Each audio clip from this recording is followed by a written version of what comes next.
Ah, il est là. Non, il est pas encore là.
Bonjour à tous.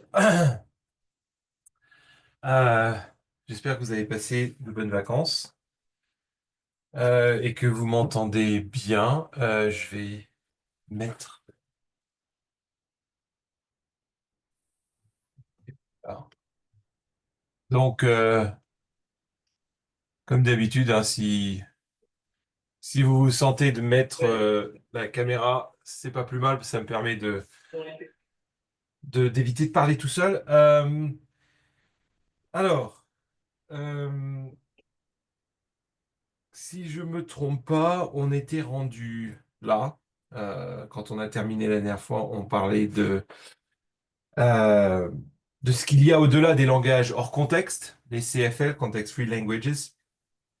Mais comme j'enseigne le cours aussi, un cours quasiment équivalent, enfin similaire en ce moment en anglais, je suis toujours un peu perdu sur où est-ce que j'en étais. Donc si vous voyez que on n'en était pas là, qu'on avait avancé plus loin, vous me le dites. Mais de ce que j'ai vu du dernier enregistrement, on avait terminé là-dessus. Donc n'hésitez pas à me dire hein, si je me trompe. Euh, ok, il y a des messages. Très bien. Euh, merci, merci pour l'information.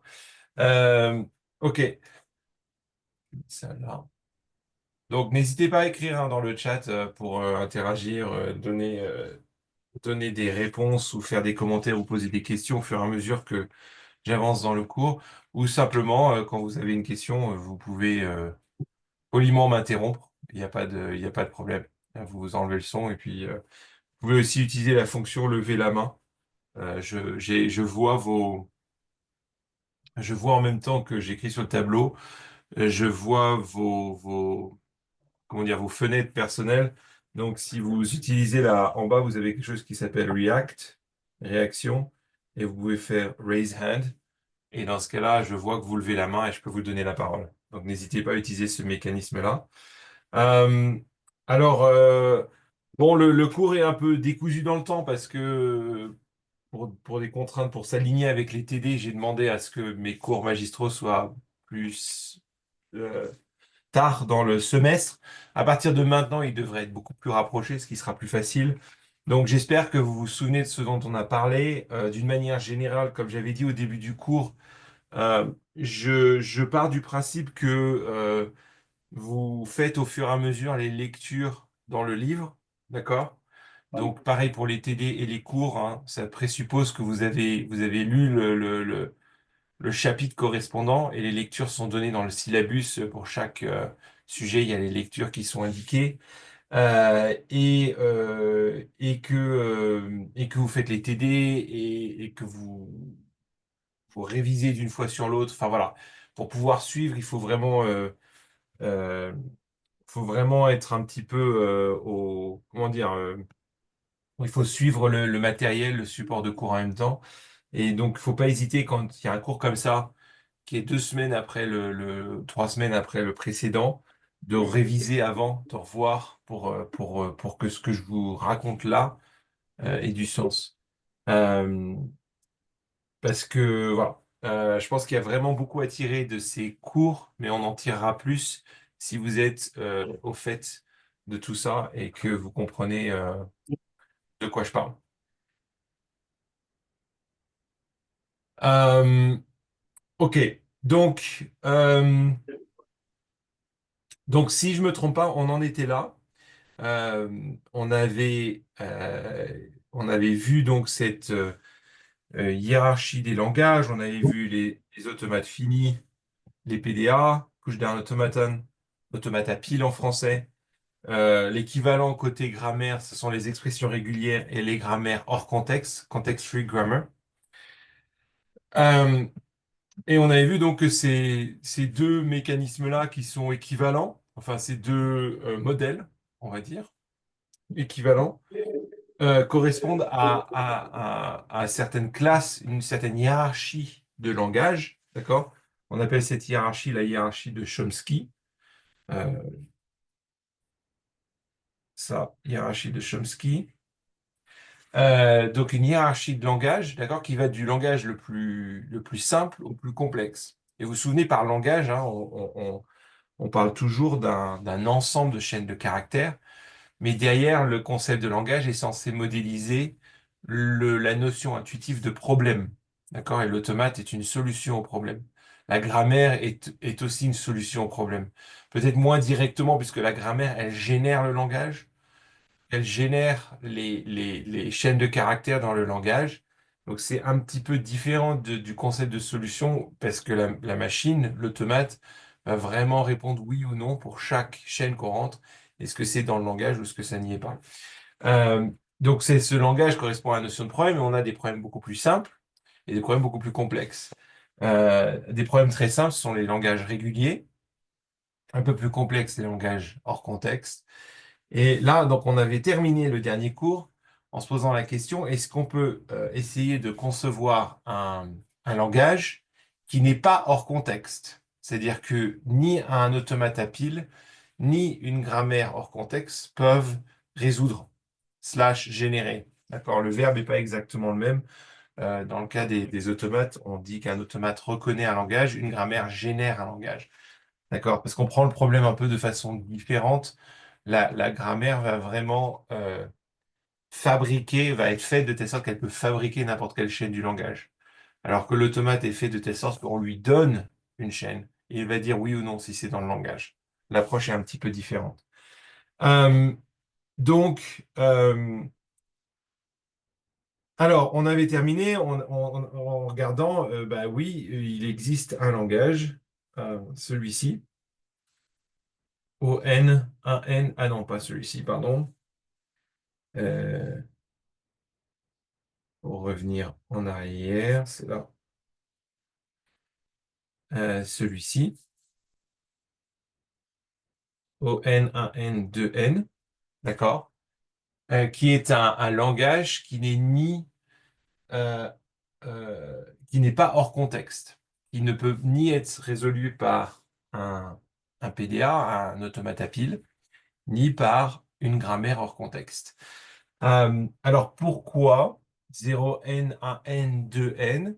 On avait regardé la dernière fois euh, rapidement ce qu'il en était, mais en gros, le problème de 0n, 1n, 2n, bon, je vais prendre une nouvelle page hier, ici, parce que là, euh,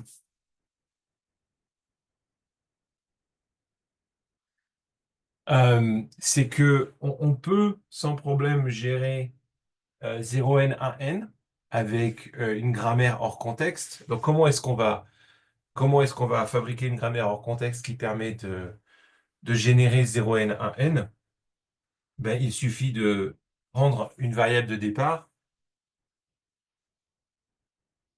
et simplement de réutiliser cette variable de départ au milieu, d'accord? Donc à chaque fois qu'on va utiliser la règle de production, on va ajouter par le milieu un 0 et un 1 de chaque côté. C'est de sorte qu'on a toujours autant de 0 que de 1. Et on termine par epsilon, d'accord? La chaîne vide pour simplement terminer la boucle. Donc si on fait ça, un exemple de dérivation, d'accord? Donc ça c'est une dérivation pour une grammaire hors contexte. Un exemple de dérivation, on part de S, ensuite on a 0, S, 1. On va remplacer le S ici. Je souligne ce qu'on remplace, hein. 0, 0, S, 1, 1. 0, 0, 0, S, 1, 1, 1. Et ensuite, on peut simplement décider de terminer. Et voilà, on a fabriqué notre chaîne par un processus de dérivation. D'accord? Donc on utilise la grammaire, c'est celle-ci. On va l'appeler G1. Et donc, le langage reconnu par G1, c'est 0n, 1n. Pareil avec un automate, on peut facilement avec un automate, donc ça c'est la méthode grammaire, hors contexte, CFG. Maintenant, on peut utiliser, au lieu d'utiliser une grammaire, on peut utiliser un automate. D'accord? Alors, comment on va faire? On peut commencer par On l'a déjà vu, hein, mais c'est juste un peu de révision. Euh, pardon. On, on ne lit rien. On, on enlève rien et on ajoute le signe dollar. Ensuite, ici, on ajoute euh, autant de zéros qu'on veut. Donc, on lit un zéro. Et pour chaque zéro qu'on ajoute, on va rien enlever, mais on va ajouter, je vais mettre un dièse juste pour changer, un dièse, d'accord, dans le stack. OK? Et ensuite, quand on lit le, le un, on passe. Alors là, je force à au moins un. Donc, je vais plutôt faire une transition vide là, pour être plus consistant. Et là, donc, dans la deuxième partie, pour chaque un que je lis, j'enlève le dièse et je n'ajoute rien. Et ça, c'est mon état acceptant. Et ici, je vais simplement enlever le signe $, parce que ma chaîne est vide. Là, j'ai forcément autant de 0 que de 1. Alors, évidemment, ça, c'est plus compliqué que... D'accord? Ça. C'est un peu plus compliqué que ça. C'est pour ça que, en parallèle des automates, je vous enseigne aussi les grammaires qui correspondent. Il y a deux avantages à faire ça. C'est que, un, ça permet de comprendre comment fonctionnent les grammaires pour certaines classes de langage où la grammaire est beaucoup plus simple que l'automate. D'accord? Mais donc là, on pourrait dire, mais pourquoi est-ce qu'on voit l'automate à pile? C'est tellement plus compliqué. Mais parce il y a deux avantages. C'est que, un, dans les langages plus simples, plus élémentaires, comme les langages réguliers, les langages hors contexte, la grammaire est beaucoup plus intuitive et facile. Mais dans les langages plus complexes, c'est l'automate. Donc c'est important qu'on puisse passer de l'un à l'autre.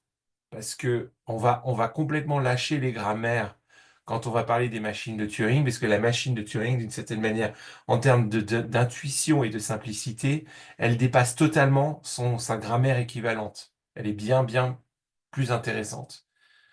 Même si effectivement, à un niveau plus bas, on pourrait dire, ben, la grammaire hors contexte, sa simplicité est géniale. C'est-à-dire, on peut générer la même classe de langage que ce qu'on peut reconnaître avec ça. Mais il y a une autre chose, c'est que l'avantage de voir les deux modèles, ça nous permet de mieux comprendre avec ces deux modèles de quoi on parle, mais aussi la, comment dire, que ces classes de langage, elles ont une espèce de réalité au-delà de ah ben c'est juste parce que les automates sont conçus comme ça. Non, parce que la grammaire aussi a son équivalent. D'accord? Il y a les langages réguliers, il y a les langages hors contexte, il y a les langages contextuels. Eh bien, ces classes de langage, parce que on a deux modèles totalement différents qui convergent sur ces classes de langage à chaque fois, avec des caractéristiques qui sont quand même pas complètement, qui n'ont pas l'air d'être complètement inventées ou comment dire, arbitraires. D'accord? Je veux dire, la notion de stack, elle a du sens, de pile, elle a du sens pour ajouter un élément de mémoire à l'automate fini. La notion de règle de production, ici, où la règle pour la grammaire hors contexte, hein, c'est que à gauche, on n'a qu'une variable, ça a aussi du sens, c'est pas complètement arbitraire. On a en fait une convergence de deux modèles totalement différents vers à chaque fois les mêmes classes de langage. Donc juste pour prendre un peu comment dire, de distance, et là je parle peut-être plus à ceux qui s'orientent pour être mathématiciens ou professeurs de mathématiques. Il y a ici, on révèle une réalité intrinsèque de mathématiques, d'une certaine manière, des classes de langage, qui ne peut pas être juste une invention humaine. D'accord, d'une certaine manière. Elles ont une réalité propre parce que on peut prendre le problème de deux façons différentes, on aboutit à la même chose. Bon, juste parenthèse. Et donc c'est important de voir les deux en même temps. Euh, euh, Donc, juste, puisque je viens de parler de ça et que c'est quand même un point important, un petit rappel, ce qui fait une context-free grammar, une grammaire hors contexte, hein, c'est toujours qu'on a à gauche une variable et à droite ce qu'on veut. D'accord? Donc alpha, pareil, la lettre grecque, je symbolise simplement une chaîne de variables et de terminaux. D'accord? Donc à gauche, on a toujours une variable.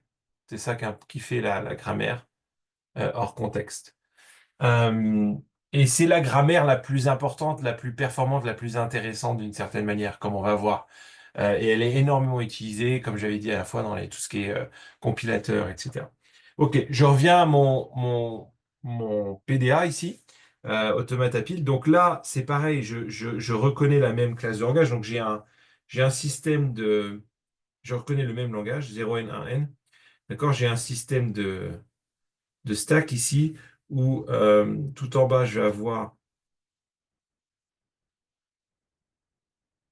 un peu petit là, mais tout en bas, je vais avoir le signe $. Et ensuite, j'ai mes dièses. Là, j'en ai autant que j'ai de zéros pour que après chaque 1 qui est ajouté corresponde au nombre de zéros. Donc, c'est un système de mémoire qui me permet de compter le nombre de zéros et de m'assurer que j'ai le même nombre de 1 après. D'accord. Et donc, le langage reconnu par cet automate, donc on va l'appeler M1. Là, c'est le même, hein, c'est 0N, 1N, avec N supérieur ou égal à 0. Alors, pourquoi est-ce que 0N, 1N, 2N sort des langages hors contexte? D'accord? Donc, encore une fois, le langage hors contexte, ce sont l'ensemble de tous les langages qui peuvent... La définition d'un langage hors contexte, c'est la définition première, d'accord, associée au nom. Ce sont les langages qui peuvent être générés par des grammaires hors contexte. Mais une définition équivalente, c'est de dire ce sont tous les langages qui peuvent être reconnus par un automate à pile. D'accord? Donc c'est l'ensemble de tous les langages reconnus par un automate à pile. Donc 0N à N en fait partie. Il y a toute une classe de langages qui peut être reconnue. Maintenant, pourquoi est-ce que 0N, 1N, 2N n'est pas un langage hors contexte? Pour montrer que c'est pas un langage hors contexte, qu'est-ce qu'il faut faire? Il faut montrer qu'il n'existe pas. Et c'est toujours la difficulté quand on est en dehors, quand on est dans la négative. D'accord? C'est toujours ça c'est toujours plus compliqué que de montrer que c'est un langage hors contexte. D'accord? Montrer que 0N, 1N est un langage hors contexte, il suffit de fabriquer, de concevoir, de dessiner un automate à pile qui reconnaît ce langage ou une grammaire hors contexte qui reconnaît ce langage. D'accord? Pour montrer que 0N, 1N, 2N n'est pas dedans, d'accord? Pour montrer que on est en dehors,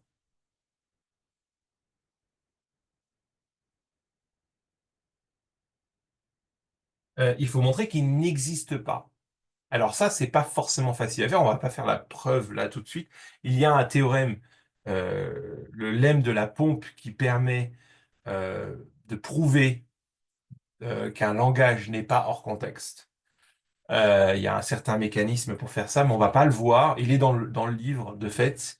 Vous pouvez regarder, c'est intéressant, mais on va pas le voir pour ce cours-là, parce que l'intérêt est limité. Il suffit d'avoir la notion intuitive de pourquoi ça ne fonctionne pas. Et ça on peut facilement le voir. Si vous essayez de concevoir une grammaire un peu équivalente à ce qu'on a ici à droite, euh, donc une grammaire G2, par exemple, on dit, bah, on va prendre S. On va avoir deux parties, la première avec 0N à N et la deuxième avec 2N, d'accord? UV. U va être la même chose que ce qu'on a là dans G1, c'est-à-dire 0, U1 ou epsilon, d'accord? Donc on a cette espèce de boucle qui va permettre d'ajouter autant de 1 que de 0. Et après, on va passer à V. Et quand on passe à V, vous voyez qu'on a perdu toute l'information concernant le 0 U1. On ne sait pas combien on a fait de boucles de combien de fois on a dérivé. Donc, même si à V, je dis, bon, bah, V, je répète 2 un certain nombre de fois, ici, en fait, ce qu'on reconnaît, le langage de G2, c'est 0n, 1n, 2 étoiles. D'accord? Donc, par exemple, je peux vous faire un exemple de dérivation. Ça va être, euh, je vais mettre là, ça va être par exemple S, U, V, d'accord? Là, je vais remplacer le U par 0, U, 1, V. Je re-remplace le U, je continue ici, hein. 0, 0, U, 1, 1, V. Donc, j'ai fait 2 fois. Je m'arrête là. Donc, je remplace le U par epsilon. D'accord? Souvenez-vous, hein, epsilon, on ne l'écrit jamais dans une chaîne de caractères. Ce n'est pas un symbole de l'alphabet. Je pense que j'ai répété ça une dizaine de fois, mais ça vaut toujours le coup de le répéter. Donc, le remplacement par epsilon, ça veut dire un remplacement par rien. Voilà, c'est toujours ça, hein. Epsilon, c'est rien. Ensuite, je remplace le V, on va dire, par 2. Mais là, vous voyez que dans mon remplacement par 2, si je mets 2 fois le 2, c'est accidentel. J'ai aucune façon de m'assurer qu'il y ait autant de 2 que de 1 et de 0. Et donc, je peux le faire par exemple 3 fois. Là, je peux continuer. Puis je peux décider là de m'arrêter. Donc, vous Monsieur, voyez que la chaîne qui est reconnue, c'est bien 0n, monsieur, 1n, 2 étoiles. Et il n'y a pas moyen de faire 2n. Oui, Eva, allez-y, vous avez une oui. question. Vous m'entendez ou pas? Je vous entends très bien, oui. Ok. J'ai juste pas compris ce que vous avez fait là. Avec le UV, j'ai pas compris. D'accord. Alors, vous n'avez pas compris, euh, juste pour m'assurer que je comprends ce que vous n'avez pas compris, euh, c'est là. Est-ce que vous avez compris est-ce que vous n'avez pas compris la définition de la grammaire ou la dérivation que je viens de faire? J'ai pas compris la dérivation. La dérivation. Alors, la dérivation, je suis peut-être allé un petit peu vite et je crois que j'ai prévu des activités de TD qui en parle un petit peu, mais c'est vrai que c'est très très bien expliqué dans le livre au passage. N'hésitez pas à aller voir dans le livre le concept de dérivation et il y a des exercices qui aident beaucoup. C'est vrai que je passe peut-être un peu vite dessus sur les TD, mais merci de poser la question. Le concept de la dérivation est très simple. On part toujours de la variable de départ, celle qui est en haut à gauche. D'accord? Donc elle a toujours un statut spécial. Celle qui est en haut à gauche de ma grammaire, c'est la variable de départ. D'accord? Ensuite, on applique simplement ce qu'on appelle les règles de production. Ici, j'en ai 5 en réalité. D'accord? Un, 2, 3, 4, 5. En fait, la barre centrale, ici, au milieu, ça veut dire un ou. C'est-à-dire que soit je remplace u par 0 u 1 ou je remplace u par rien. D'accord? Donc, à chaque fois que je fais une dérivation, je choisis une variable, et je choisis une variable et je la remplace. En fait, pour être plus précis, parce que quand on va parler des grammaires contextuelles, ça va pas être une variable, ça va être n'importe quelle chaîne de caractères. Donc, la règle, c'est de dire, j'applique toujours une règle de production dans chaque dérivation. Donc, je remplace S par UV. Ça, c'est juste une application de cette règle de production 1. D'accord? Donc, je pourrais rajouter, si vous voulez, bon, c'est pas, c'est pas formellement, généralement, on fait pas ça, mais je pourrais rajouter ici à chaque fois la règle de production qui est utilisée. Donc, si celle-là, je l'appelle 1, d'accord? Ça, c'est 2 ou 3, d'accord? Si je prends, ça dépend si je prends la première ou la et 4 ou 5. D'accord? Ensuite, quand je remplace mon UV Donc, quand j'ai UV, je dois choisir une des variables parce qu'il n'y a pas de règle de production qui prend UV, mais il y a une règle de production qui prend U et qui retourne 0 U1.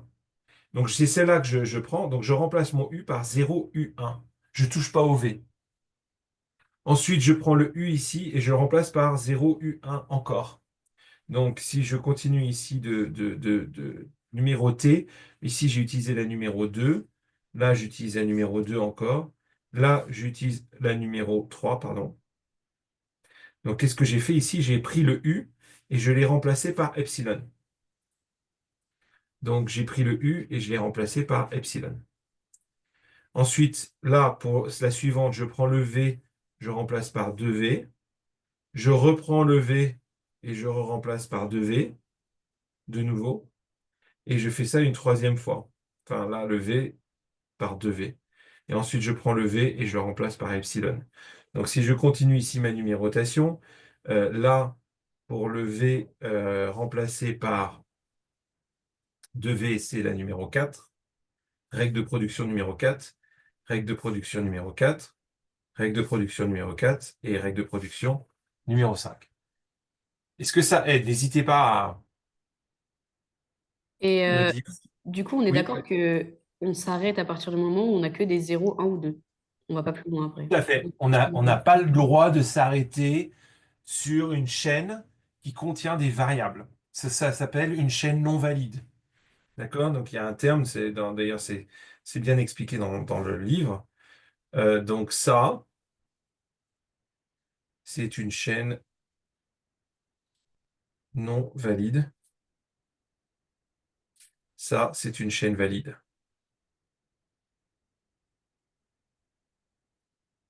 D'accord? Donc on ne peut pas s'arrêter là, mais on doit s'arrêter là. D'ailleurs, de fait, quand on a une chaîne valide avec seulement des terminaux, on ne peut plus utiliser de règles de production. C'est pas possible. Une règle de production,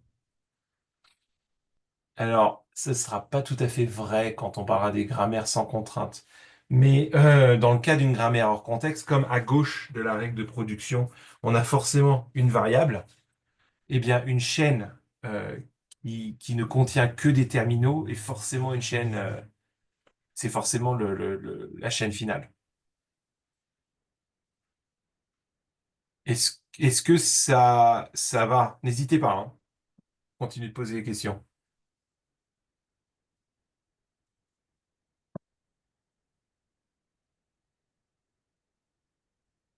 Est-ce qu'il y a d'autres questions par rapport à ça?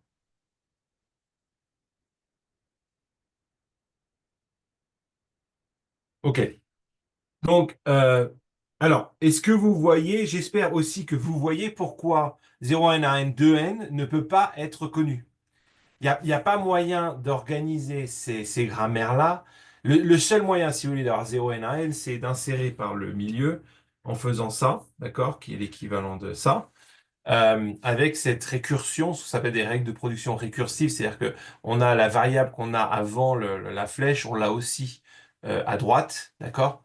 Donc on peut réutiliser la même règle, mais la seule méthode de récursion, comment dire, la seule moyen d'obtenir, d'avoir cette notion de mémoire, c'est d'avoir 0n, 1n, c'est seulement avec comment dire, avec deux symboles en vis-à-vis. On peut avoir cet effet miroir. Alors, on peut faire des choses un peu plus complexes que 0 et 1n, d'accord? On peut par exemple développer une grammaire qui permet d'avoir toujours des parenthèses qui tiennent la route. Donc, j'essaie de trouver un exemple. Par exemple. Je fais juste cette parenthèse parce que, sans jeu de mots, parce que c'est quand même important. Euh, on peut imaginer une grammaire euh, qui gère les accolades dans un programme, d'accord? Donc, on peut avoir n'importe quoi. Ah, euh, ouais. Je pense qu'il y a quelqu'un qui a interagi avec le. Euh, pourtant, j'avais mis en mode présentation. Mais bon, bref, peu importe. C'est pas grave, juste faites attention. Alors, euh, donc, on peut imaginer, on a une grammaire qui dit, ben, on peut avoir n'importe quoi avec une accolade, n'importe quoi, et une accolade, et ensuite n'importe quoi derrière. Euh, et on veut s'assurer que à chaque fois, quand on a des accolades, elles sont, si on a une ouverture, on a une fermeture. Ben là, au lieu de mettre des X, on peut tout simplement mettre des S en fait. Alors, attendez, je vais effacer là.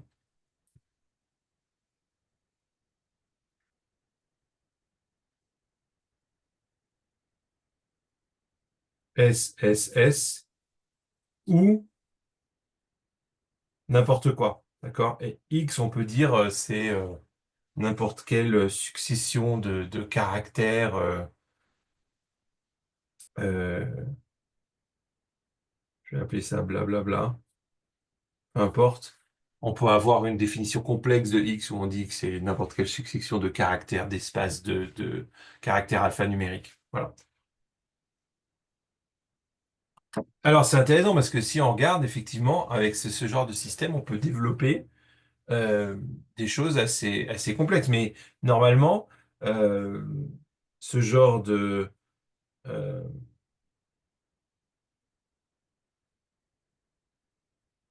de structure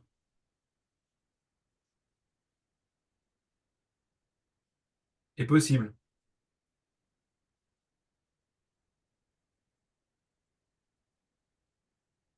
D'accord? Et ça, c'est dans le langage.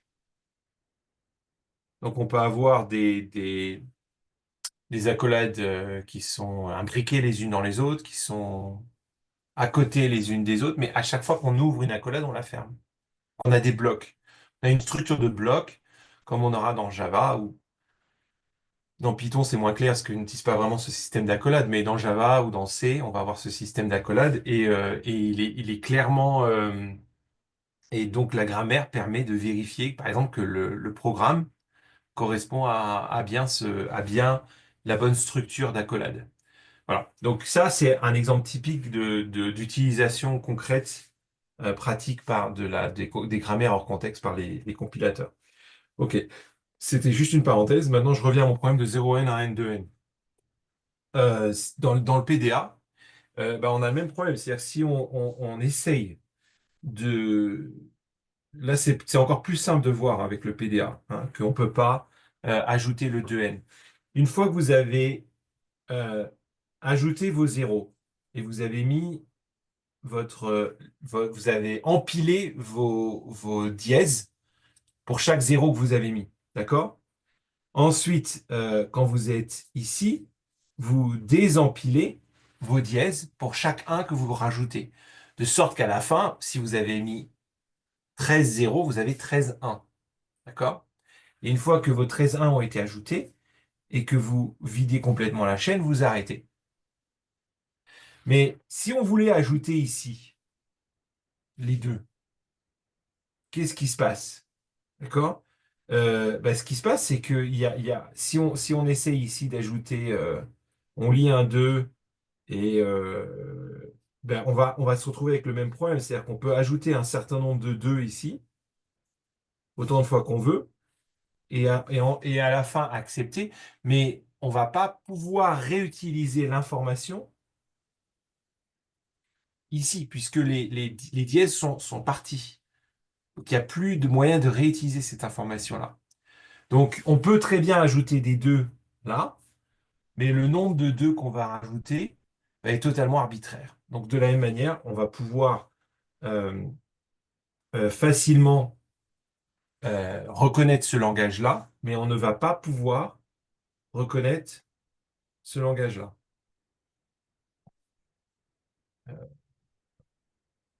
On va pas pouvoir reconnaître ce langage-là. Alors, je vais juste faire pour faire rapidement le schéma, juste pour être rigoureux et compléter ma présentation. Mais vous avez bien compris l'idée, hein. Donc là, c'est la même chose. On a la même chose. Et ce qu'on peut ajouter derrière, c'est...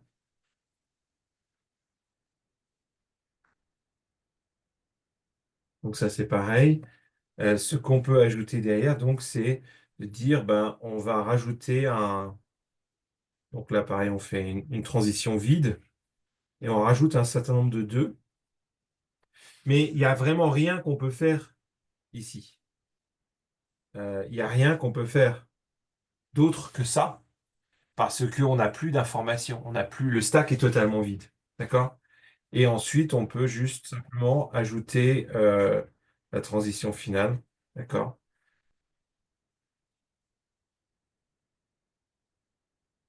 Et là, le langage accepté par N2, c'est aussi 0N, 1N, 2 étoiles. On n'a pas de possibilité d'avoir le même nombre de 2. Donc voilà. Donc c'était une longue présentation de pourquoi 0N, 1N, 2N n'est pas hors contexte. Maintenant, comment est-ce qu'on peut faire pour... et là, je vous ouvre la question pour savoir comment est-ce qu'on peut améliorer soit la grammaire, soit le PDA pour pouvoir intégrer ce genre de langage, qui paraît pas si compliqué que ça. 0N, 1N, 2N, vous êtes tous capables de m'écrire un programme en Python qui reconnaît ce langage. C'est facile. Alors peut-être pour éclairer cette question, je vais vous donner un autre exemple de grammaire hors contexte que je trouve intéressant et qui permet aussi d'illustrer la séparation entre les deux. Imaginez donc, une grammaire très simple qui permet, une grammaire en contexte qui permet de fabriquer des phrases. Donc on va rapprocher le contexte de grammaire formelle, la notion de grammaire formelle, la notion plus intuitive de grammaire que vous connaissez tous, du langage naturel. Donc on imagine une grammaire G3, on va dire que donc une phrase, alors je vais mettre P là comme variable de départ. Oui. Une phrase va être composée d'un sujet, d'un verbe. On va même faire plus simple. On va faire nom, verbe, non. Donc, sujet, verbe, objet, je vais l'écrire en nom, verbe, non. D'accord? Donc, le nom, ça peut être euh,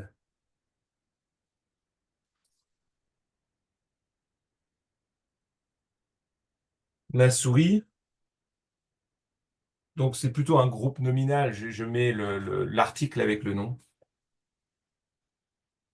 La souris, le chat. C'est bien comme ça, souris. J'ai un doute là tout d'un coup. Le verbe mange. Ok. Donc c'est très très simple, hein. Je peux écrire 4 phrases, je pense. D'accord? Je peux écrire la souris mange le chat mange la souris mange la souris, le chat mange le chat. Ok? Avec cette grammaire. Ce sont toutes les chaînes de caractères qui peuvent être générées. C'est une grammaire assez simple, assez basique. D'accord? Et pour le moment, ça fonctionne. Ça fonctionne bien. D'accord? Euh, mais maintenant, je rajoute la possibilité d'avoir le pluriel. Je voudrais avoir la possibilité de mettre également au pluriel. Donc, les souris, les chats. D'accord? Mais si je rajoute la possibilité d'avoir le pluriel, il faut aussi que je conjugue le verbe au pluriel, potentiellement. Donc, ça peut être mange ou mange. Alors, quel est le problème là? Et étonnamment, il est lié d'une certaine manière à mon problème de 0N, 1N, 2N. C'est pas forcément évident à première vue, mais c'est... Quel est le problème si je fais ça d'un point de vue grammatical?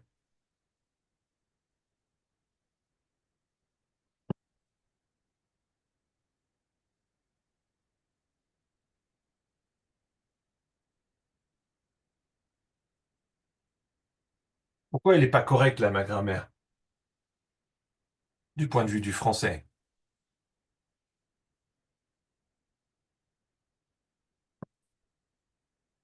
C'est une question facile, là. La souris, donc Nathan et Thibaut disent la souris et mange ENT, ça ne fonctionne pas. Donc donnez-moi un exemple complet de chaîne de caractères. Alors ici, ce sera une phrase parce que on est dans une chaîne de caractères qui inclut des espaces, etc. Mais ça reste fondamentalement une chaîne de caractères. Donnez-moi un exemple de chaîne de caractères valide, donc finale, générée par cette grammaire qui ne fonctionne pas.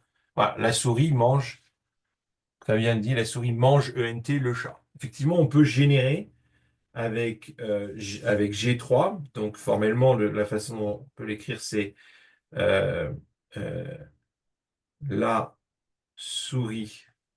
Je vais mettre des quotes comme des tics comme ça pour indiquer que c'est une chaîne de caractères dans son ensemble. Mange le chat appartient à L de G3. Et Evan donne un autre exemple. Les souris mangent avec un E le chat est également dans G3. Alors tout ça, évidemment, ce sont des phrases qui sont syntactiquement incorrectes. Comment est-ce qu'on peut résoudre le problème? La première chose qu'on devrait faire dans notre grammaire, qu'est-ce qu'on devrait séparer?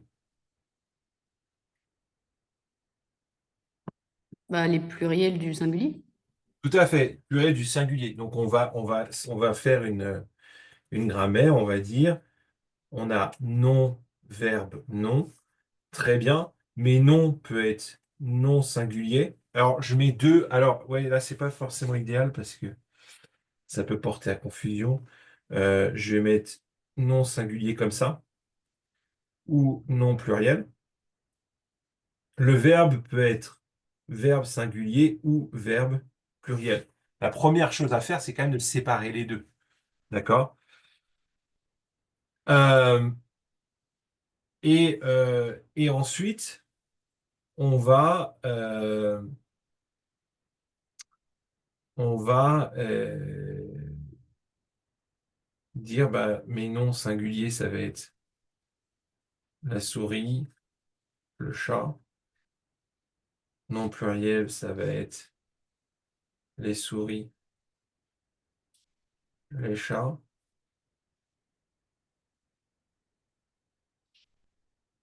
Et le verbe, ça va être verbe singulier, ça va être mange. Et verbe pluriel, ça va être mange ENT. Alors là, ma grammaire, elle n'est pas résolue encore parce que on a toujours la possibilité d'agencer les noms comme on veut.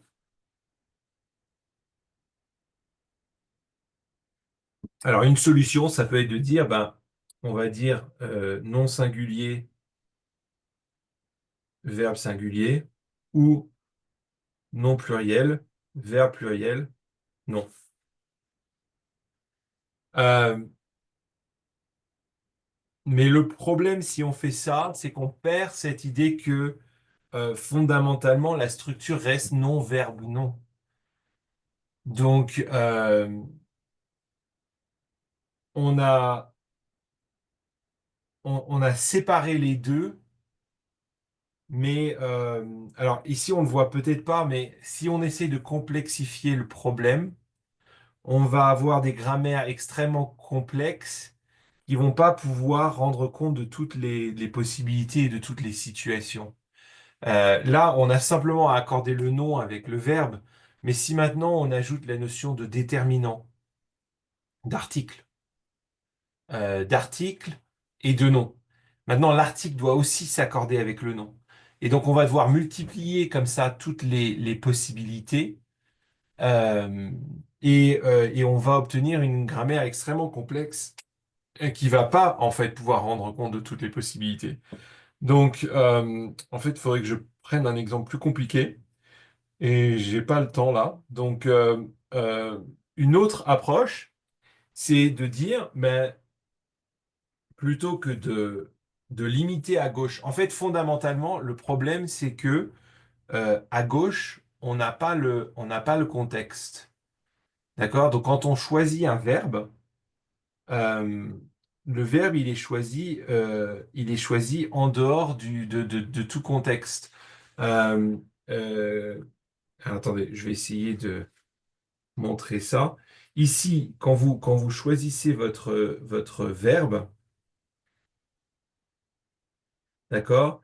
Chaque fois que vous avez verbe singulier, vous le remplacez par mange au singulier. Euh, et donc, vous êtes obligé de, comment dire, vous n'avez pas d'information à ce moment-là, puisqu'il n'y a qu'une variable à gauche. Vous n'avez pas d'information autour sur quel est le contexte dans lequel cette variable apparaît. Donc là, dans mon petit exemple, ça peut passer parce que l'exemple est suffisamment simple pour que ça fonctionne. Dans un exemple beaucoup plus compliqué pour rendre compte de toutes les règles de grammaire, ça ne fonctionnerait pas. Parce qu'il y a un moment où on a forcément besoin de pouvoir forcer une règle de production avec un certain contexte. Donc il serait beaucoup plus intéressant d'avoir une grammaire où on pourrait dire tout simplement, on a nom, verbe, nom, pardon. C'est pas comme ça.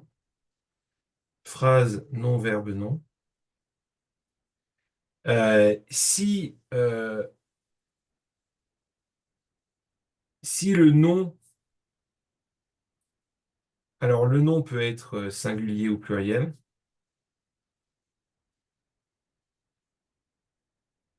Euh, et ensuite, on accorde le verbe en fonction. Donc, on n'a pas besoin de séparer ici le verbe en verbe singulier. Ce qu'on peut simplement dire, c'est si on a nom singulier verbe, on remplace par mange. Et si on a nom pluriel verbe, on remplace par mange. Avec le même V, d'accord? On n'a pas besoin de séparer, on garde la structure nom, verbe, nom, mais simplement à gauche de la règle de production. Alors, en fait, je devrais dire non singulier verbe, on remplace par non singulier verbe mange. Et là, non pluriel mange. Donc, on garde le contexte, d'accord? La, on garde le nom, mais le nom, le nombre du nom devant va m'indiquer quel est le verbe que j'utilise. Euh, alors évidemment, si on veut avoir plus d'options, au lieu d'utiliser ici directement mange, on va la plupart du temps remplacer ici par verbe. C'est pas ça, hein. Verbe singulier, ici verbe pluriel. Et on va définir verbe singulier et verbe pluriel. Donc comme ça, on peut rajouter autant de verbes qu'on veut. Voilà. Ça, donc, on appelle ça le NS, on va appeler ça un contexte. Et une grammaire comme celle-ci, on va appeler ça une grammaire contextuelle.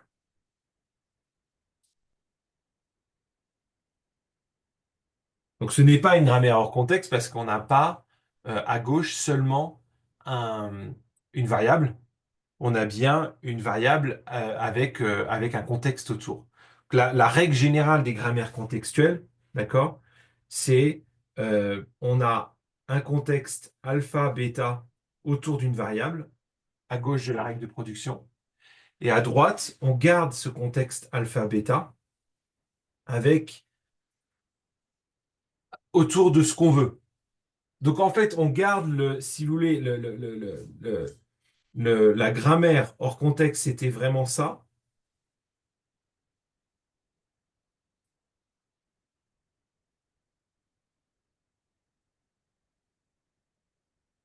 La grammaire hors contexte, c'était A, une variable remplacée par ce qu'on veut. La grammaire contextuelle, c'est A avec un contexte autour, remplacé par ce qu'on veut avec ce contexte autour qui est gardé. Sachant que le contexte peut être vide. D'accord? On a le droit d'avoir alpha et bêta qui sont vides. Oui, Eva, allez-y. Mais du coup, la première grammaire, enfin le deuxième G3 là en bas à droite du Oui, tableau, pardon, du oui. coup, elle, c'est une grammaire non contextuelle parce que Celle-là, oui, ça c'est une grammaire non contextuelle. D'accord, ok. Ça, c'est bien une grammaire non contextuelle, puisqu'on a à gauche toujours seulement une variable. D'accord? Dans la mesure, en fait, c'est très simple hein, de voir que vous avez une grammaire non contextuelle. Vous vérifiez qu'ici, vous avez qu'une variable à chaque fois. Il faut juste avoir une lettre majuscule à chaque fois à gauche. Si vous avez autre chose, c'est une grammaire contextuelle. OK? Donc là, dans la mesure où vous avez autre chose, c'est une grammaire contextuelle. Euh, et donc, par exemple, avec une grammaire contextuelle, on peut facilement résoudre le problème du 0n, 1n, 2n euh, en faisant. Alors, attendez, il faut que je me souvienne de comment ça fonctionne, mais on va faire. euh, euh, Monsieur. oui, allez-y. Mais si on retourne à l'exemple précédent avec les souris, enfin, les chats Oui, mangent les souris, etc., oui, dans l'exemple de la grammaire contextuelle, si on veut rajouter un contexte en plus, en mode si c'est les souris au début, on doit mettre les souris fuient le chat ou les chats et non pas oui. mangent, enfin, on est obligé de faire deux grammaires Alors, si vous voulez pour rajouter différencier. d'autres verbes, c'est ça? Oui, mais du coup, enfin, je sais pas si c'est nous enfin, je sais pas si c'est nous ou l'ordi qui choisit les deux verbes en fonction du nom d'avant. Et ben là, c'est à vous de définir la grammaire de sorte à ce que les verbes soient toujours accordés correctement. Mais vu que vous avez donné un contexte et que à chaque fois qu'on rencontre un nom singulier, vous allez mettre un pluriel, un nom au singulier, vous allez mettre un verbe au singulier, euh, les phrases vont toujours être correctes. Ça va toujours concevoir. Mais effectivement, vous allez pouvoir générer un certain nombre de phrases, dont des phrases qui n'ont pas forcément de sens du point de vue sémantique, comme la souris mange les chats, par exemple. Mais ça, là, cet aspect sémantique, on est bien, bien au-delà de ce que là, on cherche à avoir. C'est-à-dire juste une phrase qui est syntactiquement correcte. Donc, les grammaires à ce niveau-là cherchent surtout à avoir enfin, d'abord à avoir la syntaxe correcte. Je ne sais pas si j'ai répondu à votre question. Si, si, c'est bon, merci. D'accord. Donc, alors ici, j'ai pas forcément développé, mais on peut avoir des structures incroyablement puissantes ici de contexte qui permettent de s'assurer que les accords pour le verbe avoir, par exemple, sont corrects en fonction du complément d'objet. On peut faire tout ça qu'on ne peut pas faire avec des grammaires hors contexte. Euh, donc là, c'est juste un aperçu, hein. Je vais essayer de retrouver donc le 0n1 n2n. Euh, euh, Parce que je ne l'ai pas en tête, euh, mais il est facile à retrouver. Euh,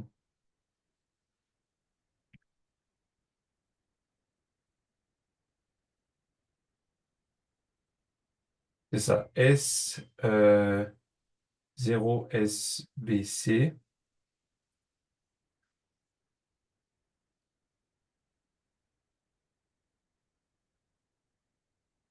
Voilà. Sur mon tableau. Donc, S 0SB. C,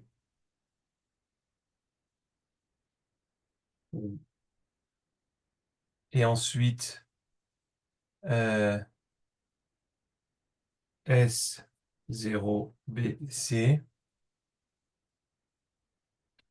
0B, 0, 1, 1B,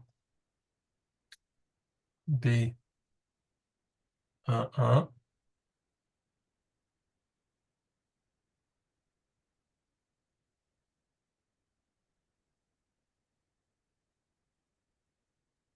et 1C, 2, 2C, 2.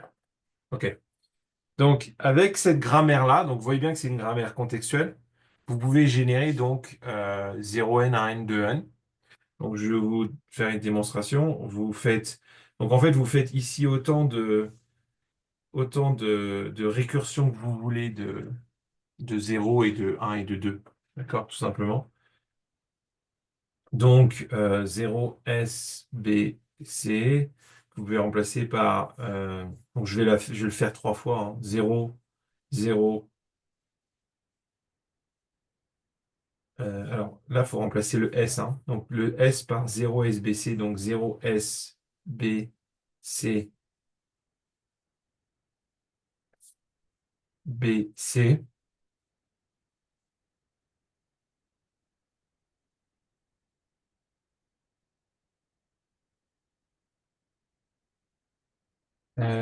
J'espère que ça fonctionne.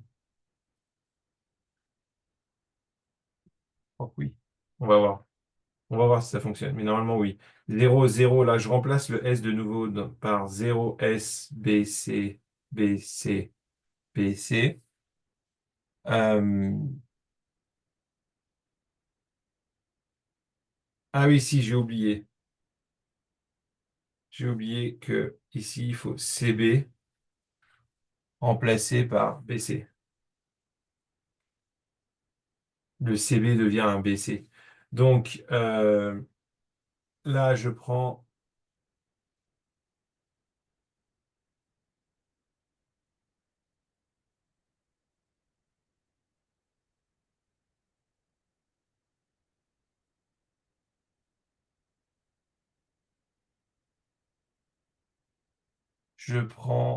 BC.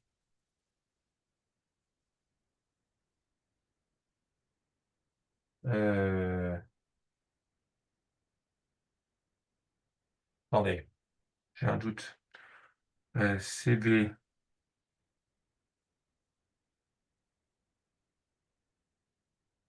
Oui, non, d'abord, il faut que je finisse ma chaîne de S par. J'aurais dû juste ici l'écrire comme ça. 0BC. C'est plus simple. CBBC. OK. Donc, je termine ma chaîne de S là par le. Ça termine un peu ma première itération. Donc, je remplace par 0BC. 0BC. BC. BC. BC. Donc là, je pense que j'en aurai 4 à chaque fois. Euh, et ensuite, je prends le CB qui est là. Et je vais utiliser la deuxième règle, la troisième règle de production, celle-ci. Euh, et donc, je vais le remplacer par BC, BC. Et ensuite, j'ai CB, CBC. Donc ça bouge pas. Euh, ensuite, je prends le CB suivant. Donc pareil, hein, j'utilise toujours la même règle et je vais remplacer par BC. Je vais avoir 0, 0, 0, B, B, C, B, C, C, B, C.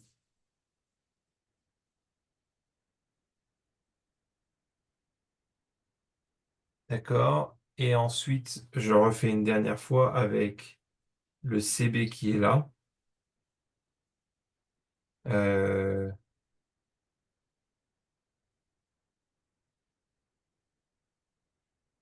non, j'en ai un d'abord là. Pardon. Donc, en fait, là, à chaque fois, je fais juste une interversion des CB. Euh,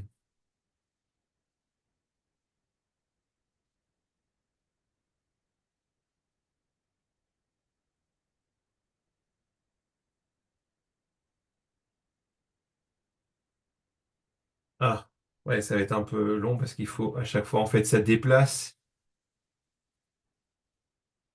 Et c'est intéressant parce qu'on commence à voir un mécanisme de machine de Turing ici. Mais ça aura plus de chance quand vous aurez vu ça. C, B, C, C. Donc là, en fait, à chaque fois, on décale jusqu'à ce qu'on ait tous les B suivis par tous les C. Euh, et là, en fait, la grammaire est pas très bien faite parce qu'on pourrait simplement dire on remplace les B par des 1 et les C par des 2. Donc, je vais effacer ça. On va faire beaucoup plus simple. On va dire on remplace B par 1 et C par 2. Et donc là, c'est pareil, je redécale le CB, donc ça va me redécaler mon C, B, C, C, C. Et on va faire une dernière fois pour enfin avoir mes 4 zéros, mes 4 B et mes 4 C. Voilà. Et là, on va faire ce qu'on appelle... Enfin, normalement, on fait des doubles flèches ici pour séparer de la règle de production. Donc j'aurais dû faire des doubles flèches à chaque fois. Et, euh, et quand on met une étoile, ça veut dire qu'on passe des étapes. D'accord? Mais ici, comme les B vont être tous remplacés par des 1 et les C par des 2, en 8 étapes, je vais obtenir tout simplement ça. Donc vraiment, la seule règle contextuelle qu'on utilise, c'est celle-ci. La grammaire que j'avais mis au début était compliquée pour rien. Et il suffit de pouvoir faire des remplacements de CB par BC. Mais ça, c'est quelque chose qu'une grammaire hors contexte peut pas faire. De les intervertir euh, pour pouvoir obtenir donc le 0,1, 0n, 1n, 2n. Ok, des questions là-dessus? Donc ça, c'est la grammaire hors contexte. Alors, la question, c'est quel est l'équivalent d'une grammaire hors contexte? J'ai commencé par ça parce que ça permet de définir donc les langages hors contexte. Donc, si je reprends mon diagramme, d'accord? On a donc langage régulier, regular languages,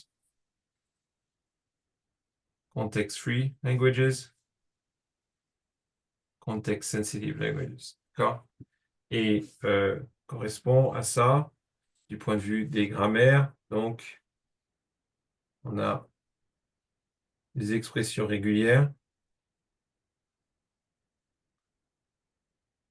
les grammaires contexte, les grammaires hors contexte, oui, et maintenant les grammaires contextuelles. CSJ, Context Sensitive Grammar. OK. Maintenant, la question qu'on peut se poser, c'est qu'est-ce qui correspond à ça du point de vue des automates? Alors, quel est l'automate qui permet? Donc maintenant, vous avez vu que, comme on a vu tout à l'heure, hein, le stack ne permet pas de retenir ce qu'on doit retenir euh, pour pouvoir ensuite gérer le 2n. Qu'est-ce qu'on peut changer au PDA pour permettre à la machine de retrouver l'information sur le nombre de 0 et de 1? Quelle est la limite fondamentale ici du PDA? En quoi est-ce qu'il est fondamentalement limité?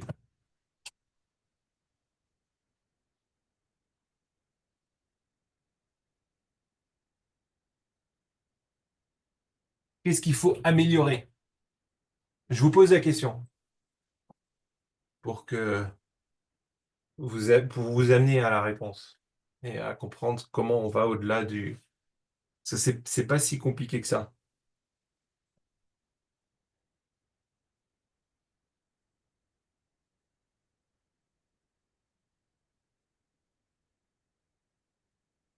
La limite, elle n'est pas dans le système des États, États acceptants, tout ça, ça fonctionne bien. Où est-ce qu'elle est la limite?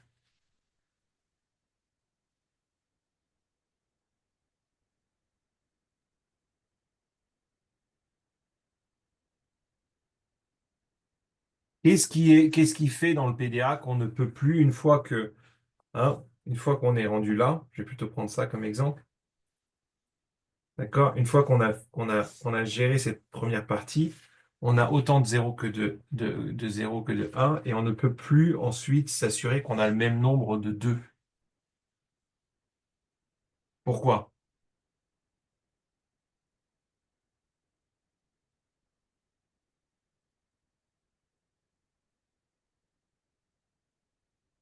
Là, on a un stack, d'accord?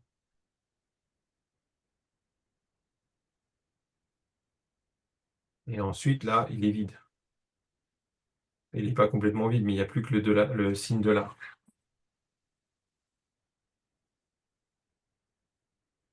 Donc, où est le problème?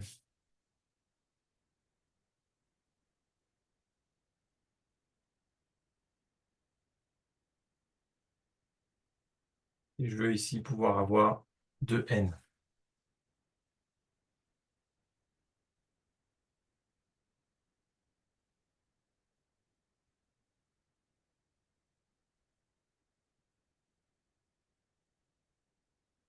Il y a plusieurs options, hein. Il y a plusieurs solutions pour résoudre ce problème.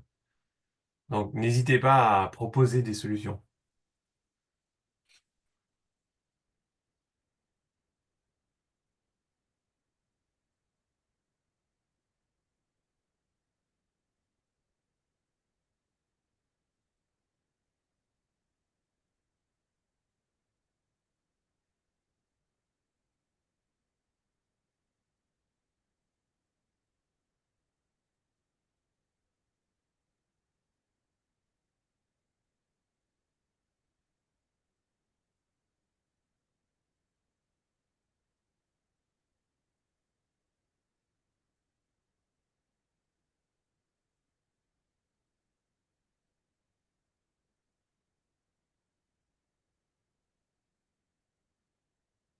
D'accord?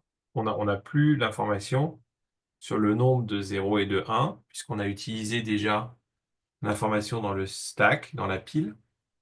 Donc, on ne sait pas combien de fois boucler sur le 2, de sorte d'avoir le même nombre. Qu'est-ce qu'on peut changer? Comment on peut améliorer le PDA de sorte à ce qu'on puisse reconnaître 0n, 1n, 2n? Est-ce que vous m'entendez? Oui, je vous entends, oui. Euh, Dans la transition où il y a le dièse, ensuite la flèche et le epsilon, est-ce que si on remplace le epsilon par autre chose, comme ça on Alors, restack un élément et du coup à la fin on change du coup ce epsilon là dans là où il y a le 2 et on remet epsilon, un peu comme dans le zéro en fait. alors là, ce qui est intéressant, c'est que ce que vous proposez est assez proche du problème du BC, BC, BC, BC ici. C'est-à-dire qu'en fait, si vous enlevez un epsilon et que vous rajoutez un autre symbole, vous n'allez pas pouvoir continuer à enlever les epsilons pour avoir les 1 là. Là, D'accord. vous allez simplement faire une boucle et après, vous allez devoir passer à autre chose parce que le nouveau sommet, donc on va dire, par exemple, c'est un pourcent. Si à la place du epsilon, vous mettez un pourcent là, vous allez vous retrouver donc avec ici, vous allez avoir dièse dièse pourcent. Mais du coup, comme vous avez un pourcent, vous n'allez pas pouvoir reprendre ça parce que ici, on vous dit d'enlever un signe dièse. Et vous vous souvenez que ça, c'est pas simplement quelque chose à faire si on rencontre un dièse. C'est une condition pour prendre la transition. Donc vous n'allez pas lire de nouveau un 1. Donc vous allez pouvoir reconnaître une chaîne de caractères 0, 0, 1 et un certain. Donc là, vous allez reconnaître 0 étoile, 1, 2 étoiles. Vous n'allez pas reconnaître 0n, 1n. Est-ce que vous voyez ce que je veux dire? Oui, oui, je vois, oui. Vous êtes coincé, vous êtes obligé d'enlever tous les. En fait, c'est ça le problème. C'est que pour faire 0n, 1n, pour gérer déjà le 0n, 1n, on est obligé d'enlever. On est obligé d'enlever tous les dièses, Oui, c'est ça. de tous ces Ok, temps. Voilà. d'accord. Et une fois qu'on a fait ça, ben, on a perdu totalement l'information. Donc là, je vous demande pas comment faire un PDA qui peut reconnaître 0n, 1n, 2n. On a vu, c'est pas possible. C'est pas possible dans la structure. Je vous montre comment on peut changer le PDA, comment on peut améliorer le modèle lui-même, comment on peut le rendre plus puissant au niveau calculatoire pour qu'il puisse reconnaître 0n, 1n, 2n. Donc il y a rien que vous pouvez changer dans la définition il y a rien que vous pouvez changer. Vous ne pouvez pas trouver un PDA. Parce que quand vous me proposez cette solution-là, par exemple, ça reste un PDA. Là, je vous demande de trouver autre chose qu'un PDA, de fabriquer un autre modèle. De même qu'on a fait un saut en passant du DFA, en ajoutant le stack, d'accord? On a pu reconnaître des langages qu'on ne pouvait pas reconnaître avant. Maintenant, qu'est-ce qu'on peut faire en plus?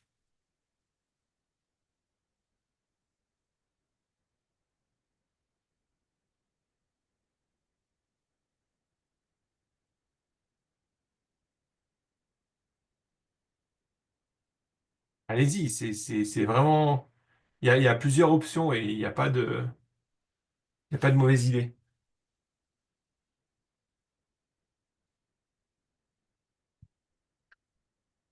On pourrait essayer d'ajouter en bas du stack ou créer plusieurs stacks. Alors, ajouter en bas, oui, vous voulez dire là, si on pouvait rajouter quelque chose ici, quoi. Ouais. Oui, bah, ça revient, si vous voulez, si vous avez un stack à l'envers ici, ça revient effectivement, comme vous avez dit, à rajouter un stack. On est d'accord? Mm. Ouais. Eh ben oui, tout à fait.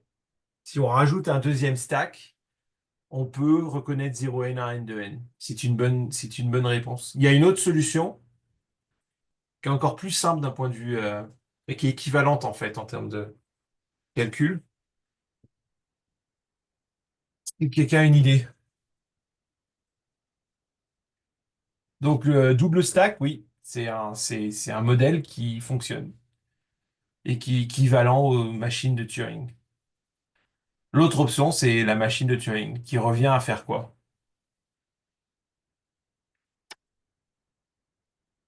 C'est tout simple, le passage du PDA à la machine de Turing. Enfin, c'est relativement simple.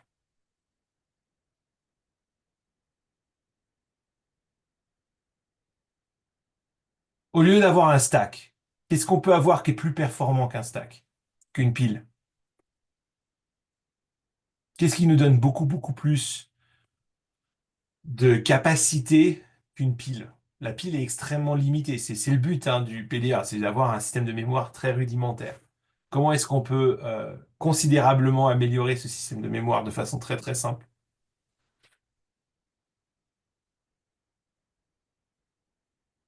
En utilisant une liste? Voilà, tout simplement, en utilisant un tableau, une liste, tout à fait. C'est-à-dire qu'au lieu d'avoir un stack, vous avez un tableau, une liste, oui, où vous pouvez accéder à n'importe quel élément. Vous n'êtes pas obligé d'accéder simplement à celui qui est tout à droite ou tout en haut.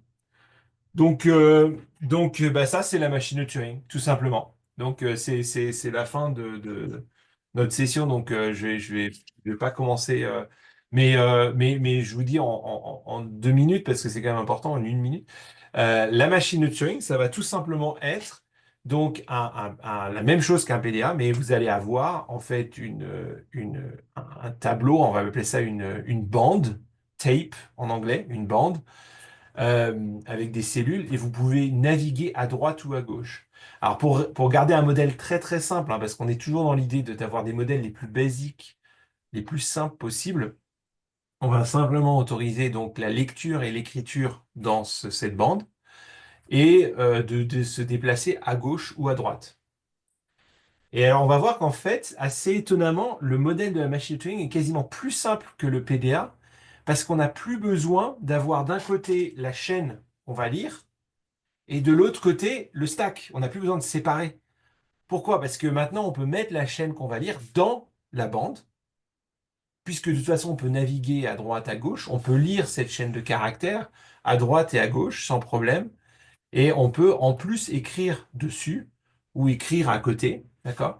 Donc une machine de Turing va tout simplement être le même concept que le PDA, mais au lieu du stack, vous avez une bande. Cette bande, elle est d'emblée euh, peuplée avec la chaîne de caractères d'entrée, votre chaîne de caractères, par exemple 0, 1, 1, 0, vous le rentrez dans la bande.